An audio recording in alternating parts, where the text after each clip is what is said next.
Hello and welcome to another edition of Orpheus Plays. I am your old pal Orpheus. How you doing? We're playing another game of Blade and Sorcery. Yes, that's right. The game where I get to tear people apart, slash off their arms, and chop off their heads while telling you a wholesome story, or maybe not so wholesome story sometimes, about my life. Yes. Hope you're doing well wherever you are right now. Yeah, wherever, day or night. It could be in the future, it could be in the past. If you're in the past, I'm sorry. Don't invest in anything from about 2020 till about now. Anyway, so what we're doing today is the survival mode again with the random weapons and blah, blah, blah. If you've watched any of these videos, you know how this goes. All right. So today we're going to be doing the Shaolin Monk Challenge. As you can see, I'm dressed appropriately. I've got my, I promise I'm wearing a sweatband up here too. So yeah, so we're going to try something. I'm going to do some flips and kicks and kind of stuff here, and we'll start things off. It doesn't mean I can't use weapons, but we'll try to keep it more authentic, All right. I'm sorry if this map is a little bit more dim than the other ones. For me, it looks really dim for a while until my eyes adjust to the light. I don't know if that's something for you. All right, let's do our first slow-mo kill of the day. You win! Slow-mo kill of the day. Oh, I missed his heart, but I get the hit. No, got it that time. Oof, that slow-mo is all makes you all Hulk strong. Like you just, and he's dead. Oh, let's see. How you today? He's just like bad day. So yeah, I hope it's not too dark here for you. And if it is, maybe I'll start doing some editing. I'm a simple kind of person when it comes to these things. You guys see, I don't even edit any of this stuff most of the time, unless it's absolutely needed. Like when I did one of my brain trauma awareness ones, I couldn't really give the intro that it needed, so I recorded something much later in the day and spliced it on. I don't do any fancy editing or anything like that. Hey, chop! I didn't even hit him, but he's still dead. Yeah, so I don't do any of that stuff, but I have software. I have software that is open source that lets me do all that editing and stuff. So if you need it, let me know in the comments below if it's too dark or whatever. I'll see what I can do to fix it. So yeah. But speaking of what the hell happened? Ooh.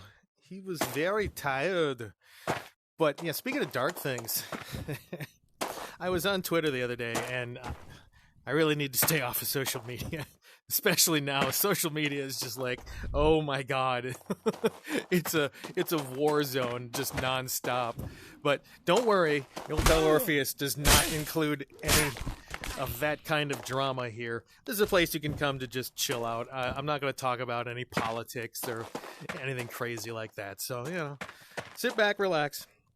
But I was sitting there on social media, which is neither social nor media right now. Social implies that you're actually enjoying the conversation. A lot of people just seem like they want to be snarky and get noticed, but whatever. So, I was noticing that there's no more, emo people. You know what I'm saying? Like, where'd all the emo people go? Once they turned into a meme, they just kind of faded away. Oh, it says shoulder. I guess that's an instruction manual. There we go. But, where'd all the emo people go, right? And I guess maybe once everybody started to make fun of them, they morphed into normal people or something. But fortunately, I think some of that has kind of been absorbed into this new awesome society we live in, where almost anything you want to do is accepted, right? Bruce Lee guys. Yeah, let's do the slow-mo kick. How do you like that? How do you like them apples? Oh, the apples are on the other level. Anyway, so yeah, I'm noticing there's no more emo people, but maybe I'm noticing a lot more people with like colored hair and contacts and stuff like that. I love that whole anime sway. It's not really for me, but the whole concept of emo is like, what I guess you're emotional, right? So what you listen to really sad music and like Nora Jones and like The Cure and stuff and just cry. I don't know, because when I was a little younger.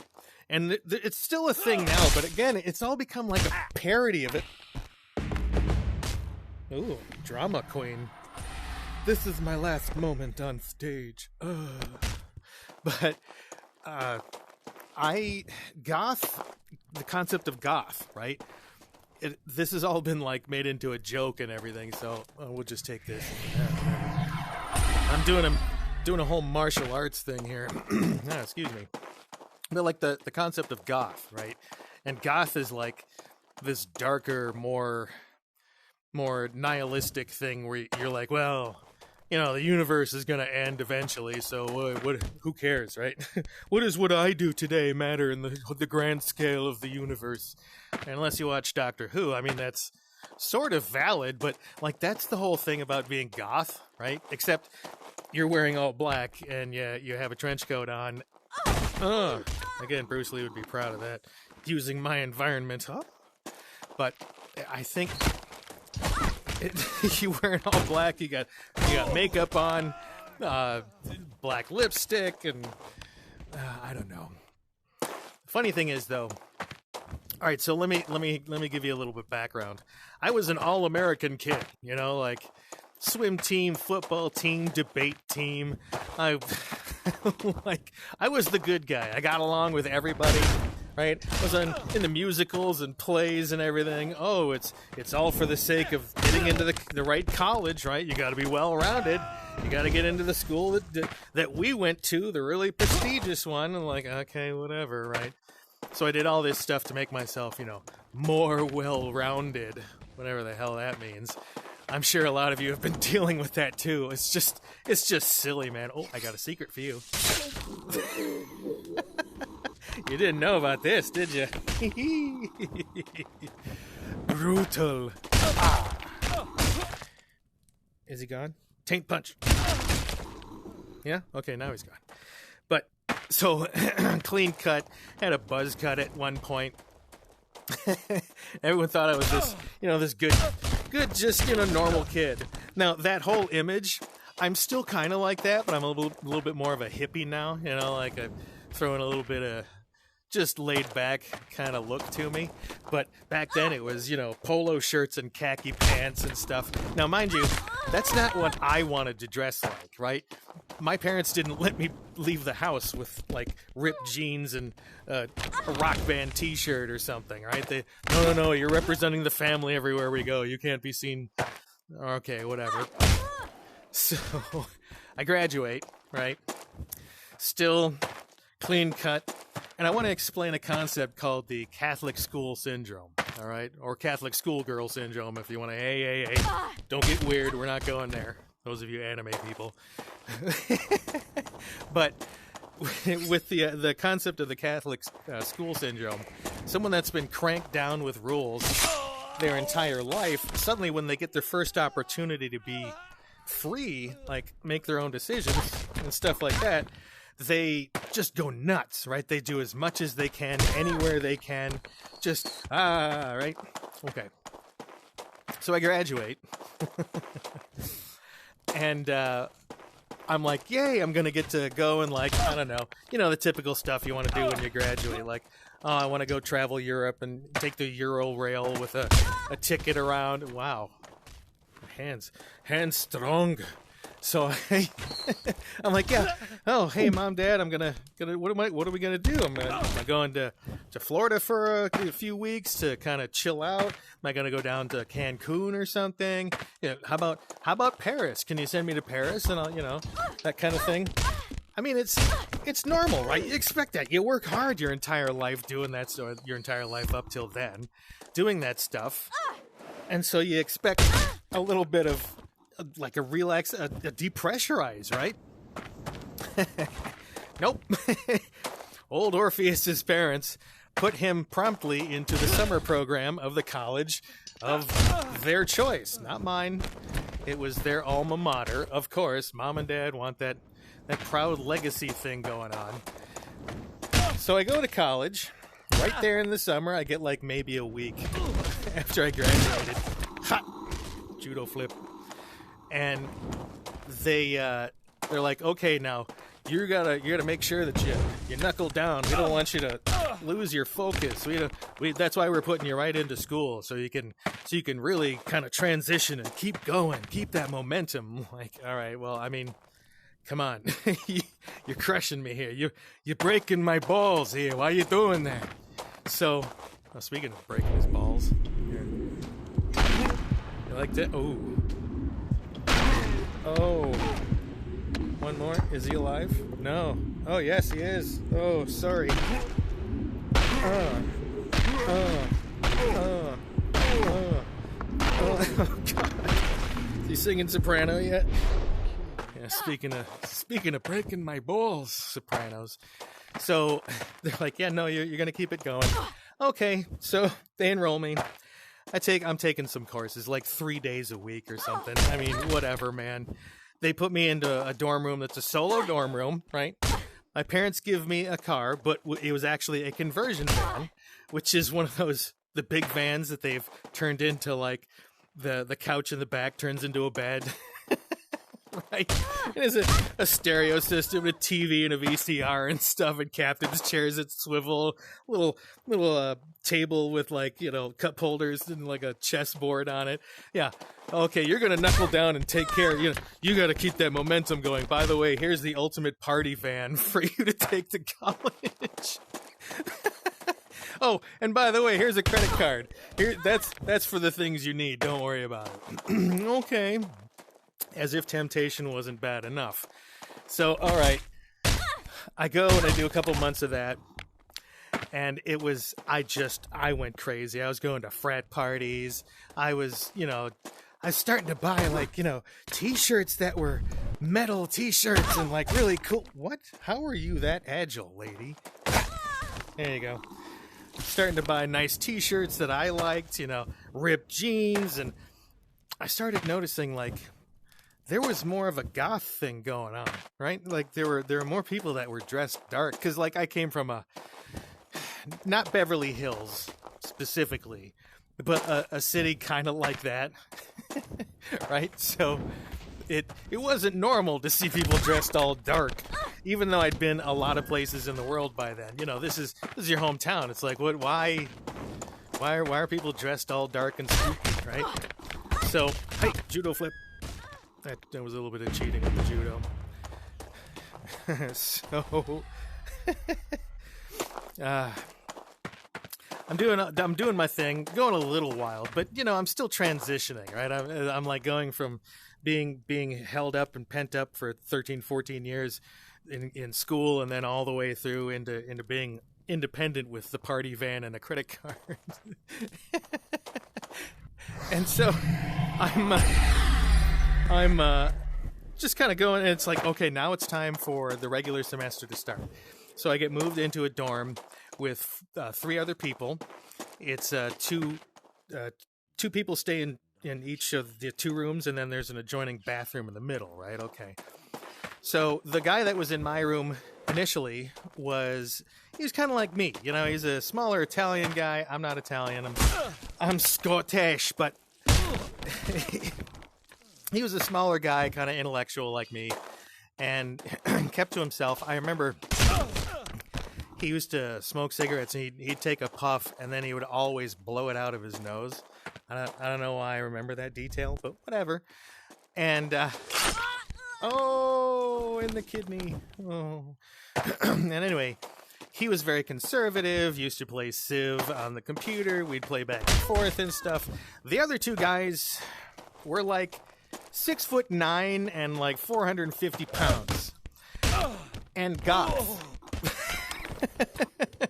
Okay. They were these huge guys with trench coats and black boots and wore all black. Now, they didn't wear the makeup, all right? They looked spooky enough without any makeup on. It's like, oh boy, these guys, you do not want to start any trouble with these guys at all. And so they, you know, at first you're like, oh god, these are my roommates. What kind of nightmare is this gonna be? Like, oh god, this is like a movie. It's two preppy kids and two like dark evil ones that will summon the devil or something. Well, after a couple days, turns out they're really nice guys, like incredibly nice. I'm like, so why do you dress like that? You know? And they're like, well, I mean, people basically just leave us alone.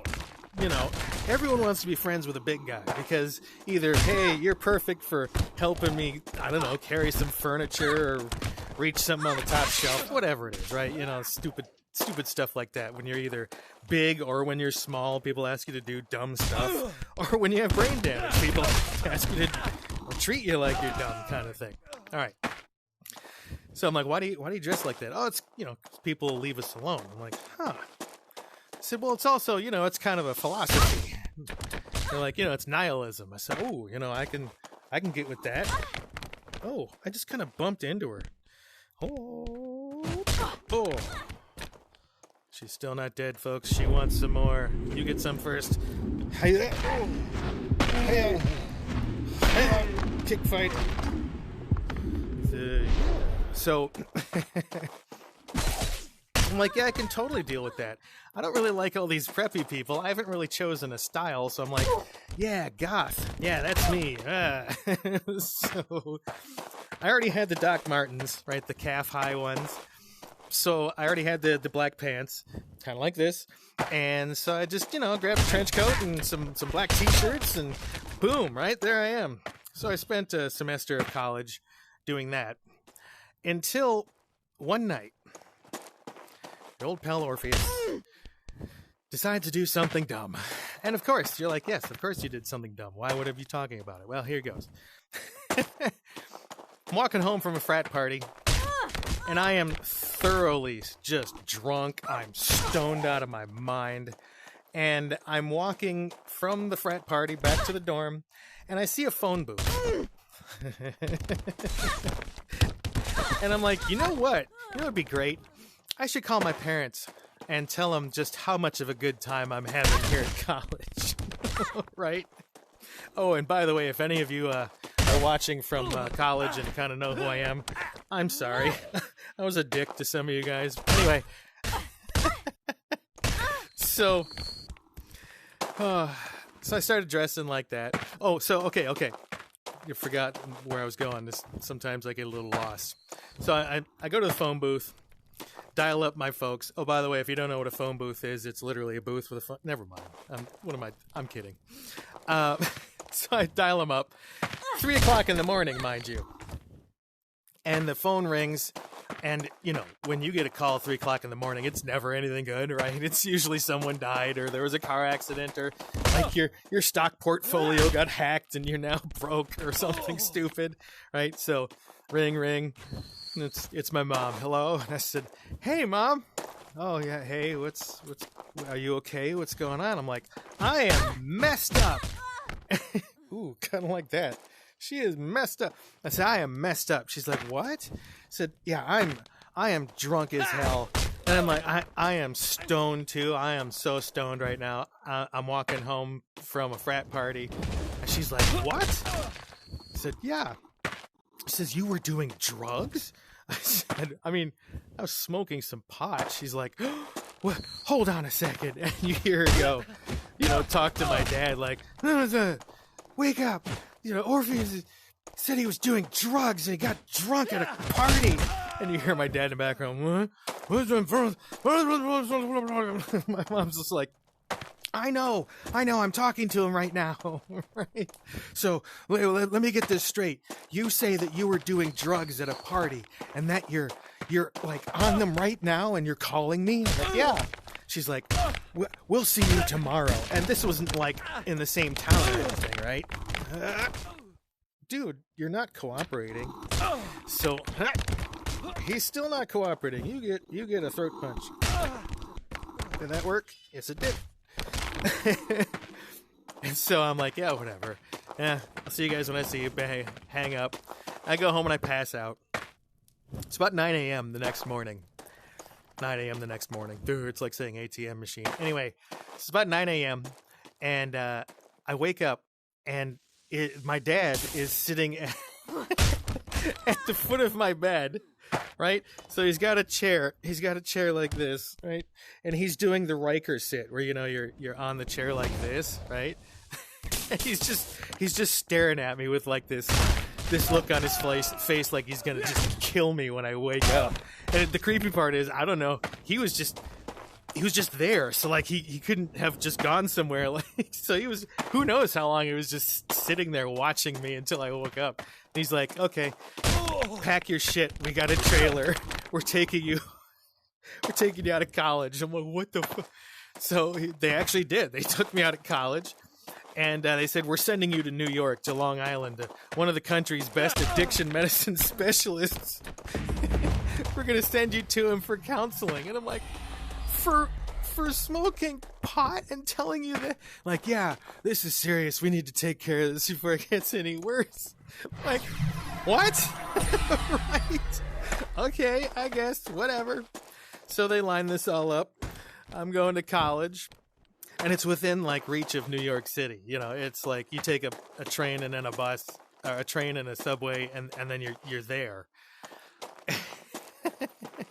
And so they're like, okay, so you need to be serious this time. No more, we're taking away the van, right? So they give me this Ford Explorer. And they give me another credit card. And they're like, so you knuckle down, young man, right? Okay. And they send me driving off to New York. Well, the psychiatrist immediately knew. He was like, dude, so what did you do? Like, he interviews me the first time. I'm like, I smoked pot a couple of times and drank. He's like, seriously? Like, yeah, so that's why they're coming to you. One of the best guys in the United States for this. Like, he's like, okay, well, whatever. He says, we'll do our thing. I'll get you some meds for the bipolar and stuff. That's cool. We'll take care of it.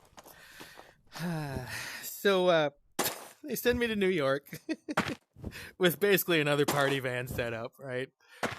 And I start hanging out on campus, and I'm dressed in goth at this point, right? But I wasn't really, like, you know, into anything. Like, I wasn't in the club scene or anything. And so I start hanging out with this girl who's this, you know, goth princess kind of thing. The pale skin, all black, wearing, like, the frilly dresses sometimes, but it's all black chiffon and stuff, so that kind of look.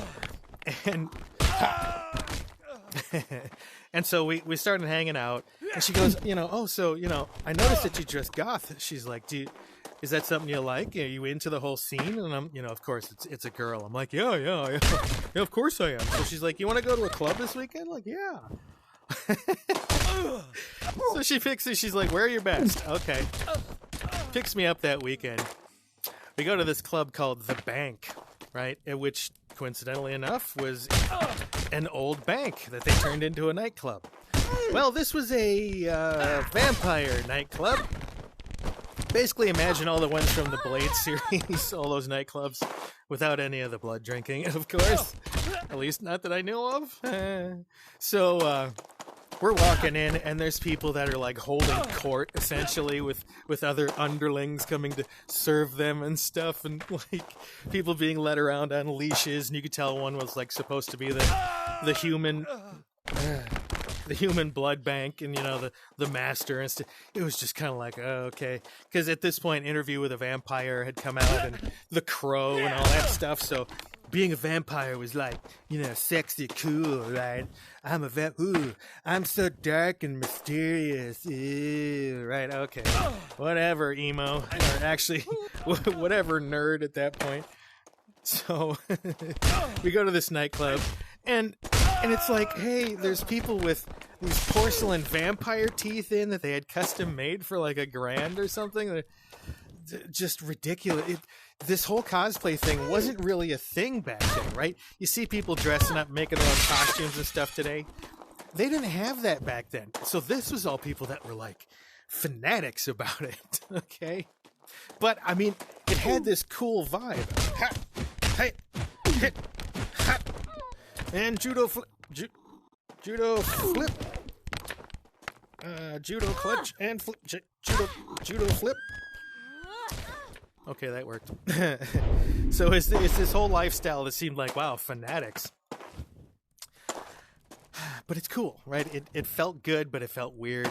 Like clubbing should, right? And so over the next couple of months, we went to a couple other places, and frequent, that were the same kind of club, like industrial music, like Nine Inch Nails and Rage Against the Machine, and like just sitar, drum and bass, and just all sorts of weird stuff. Oh, I got it. Judo flip. There you go. So we're doing this, a couple times a week, and flash forward about another month, and suddenly my girlfriend and I, at that point, our vampire like prince and princess at these places. We're kind of getting known for this stuff. Don't you dare! Shut up! I hear you laughing right now. Shut up! Because I was like a pretty emo boy, right? I was all powder white and the black lipstick and the eyeliner and the fishnet arms. Shut up! I don't want to. I hear you laughing. Stop it. So yeah, I was a pretty boy. Anyway, so we're holding court and stuff, and that was pretty fun. But again, it was really weird. And I'll tell you a couple stories that came out of that. One was meeting the guy who was my best friend in college. I won't go into that on this one, but he did influence my life in a rather significant way. We'll get into that later. But so I get pretty deep into this culture. My girlfriend had given me those custom porcelain teeth. I went and had them custom fit and everything. So you could eat with these things in, you could drink, and you could bite people. Now we'll just skim over that for the moment. Yes, you heard me say what I said. Now, everybody, be safe. This is not at all safe these days. It wasn't safe back then, but whatever. So we're in a nightclub one night, looking all fabulous, and a guy comes up to me, and he's dressed kind of half-assed, like he's not really into it, but he's like, I'm here with my girlfriend. It's our whatever anniversary coming up. He's like, you guys look like you've been doing this for a while and you're pretty serious about it. And I'm like, yes, yes, my child, or whatever the fuck. I was doing the cosplay. Shut up. And so he's like, I'll pay you, I think it was like $200 or something, which back then was like, yeah, okay, I'm listening. He says, my girlfriend has this fantasy of being seduced by like this dark vampire stranger in a nightclub. And I'm like, okay. He says, but I'll pay you, and I'll let you know where we're gonna be, what time, and everything. And they had an open relationship, so he's like, we know that it's no problem for her to like, flirt on the dance floor and dance with people. Maybe bring them home, that kind of thing. So says we'll be there like next weekend. I don't even remember any of the details. My memory has been so thrashed by my brain damage since then.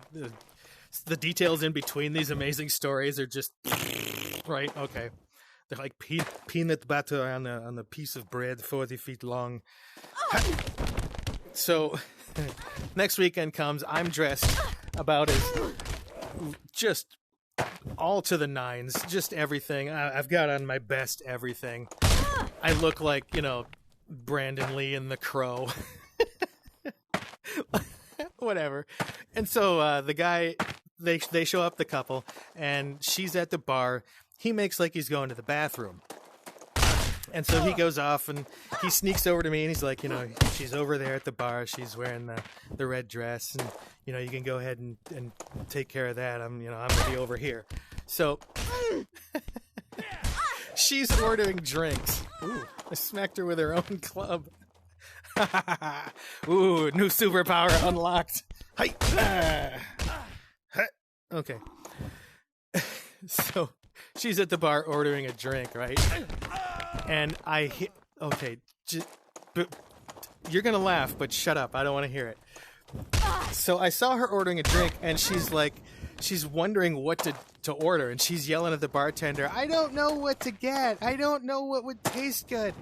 And I come up behind her. So it's like, hold on, turn around, I need you. I come up behind her and I'm like, have you tasted the darkness? Shut up. Shut up. I don't... Look, shut up. I was cosplaying, all right? So have you tasted the darkness? What does that mean? I don't know. It seems like something that an immortal person would say. I don't know. You tasted the darkness. Anyway, so she turns around and she's all like entranced and stuff like, oh, I say, come with me. I'll show you things you've never seen. Right? I take her out of the dance floor and we're like close dancing, and I'm just saying stupid stuff into her ear like, I can embrace you with my gift, and you can be with me forever. And she's, oh yes, you know, take me into your dark embrace. Shut up! I don't want to hear it. Shut up! Don't at me, okay? So, the way that this guy made it sound like she was totally into this whole thing, like the whole 9 yards, right? So, here's the part that gets weird. It's about a half an hour or so into it, and the cosplay is getting hot and heavy. We weren't actually like kissing or anything or feeling each other up. It was all like, you know, shitty romance novel stuff. Like, you know, like he felt her quiver underneath her bodice and stuff, but it wasn't like there's no sex. Okay. So she's like, I want you to taste my blood. And I'm like, are you sure? Like, this may hurt, my lady, you know? I'm like, the last thing I want to do, I don't want to bite this girl. Like, I don't want to draw blood from this girl. There's so many things wrong with that, especially now. Like, I don't know. It's not like I had her fill out a medical form or anything, right? So I'm like, no, bad idea, right? So I'm like, are you sure, my lady? She's like, yes, I want to feel the sting of your teeth or whatever the fuck it, you know? So I'm like, what the hell? I was wearing my teeth. And I just kind of, you know, she bares her neck, and I just come up and I'm like, I go like, on the side of her neck. Not hard or anything, right? But like, you know, she could feel my teeth. And she's just like, right? And she's like, yes, give me your dark gift. So I'm like, all right, maybe she's really with it. I'm like, would you like me to go further? She's like, yes. So I bite down a little harder, and the teeth pierce her skin, or at least like pinched her real good. Like, just, she's like, ow, fuck, what did you do that for? I'm like, wait, what are you talking about? I'm like, we're having a fantasy here. You wanted me to do that. And she's like, no, you asshole. She's like, did you cut me? So like, she like puts her, she's like, look, did you cut me? And I look at her, I'm like, no, there's just a couple red marks. She's like, you're an asshole. And walks away. Like, she goes over to her boyfriend. And I look from across the room. And like, she's doing this with her boyfriend, like, and he's just kind of doing this. She's pointing at me the whole time and going like, you know, pointing at her neck and stuff. It's like, you know, he bit me kind of thing. And he goes, you know, you see him kind of go, he's like trying to explain it. There's no words, but I mean, it's like watching a soap opera in a foreign language. You can always tell what's going on. Porque Maria, that kind of thing. Whoa, Hulk strong. So he you know, you can tell by the way he's doing. He's explaining. He's like pointing at me. He's, you know, he's going, you know, and you see her stop for a second, and she looks at me, and she looks at him. She looks at me, and she just full on slaps him across the face. And I heard it like all the way across the club. There was loud music playing, folks, and it was like, right? I booked it. I left. I couldn't take it anymore. That was not for me. But yeah, what's the difference between emo and goth? I guess emo is a cosplaying goth that cries over music. I don't know, but that's me. The emo. I'm back to being more preppy now. Don't worry. I'll only talk about The Cure when I'm feeling a little down. So I hope that gave you a little bit of entertainment today. I had some fun today doing our hands-on challenge, samurai without the sword, kung fu, Shaolin, whatever. Hope you enjoyed it. We'll see you next time. If you want to hang out, let me know. We'll hang out in cyberspace. Bye!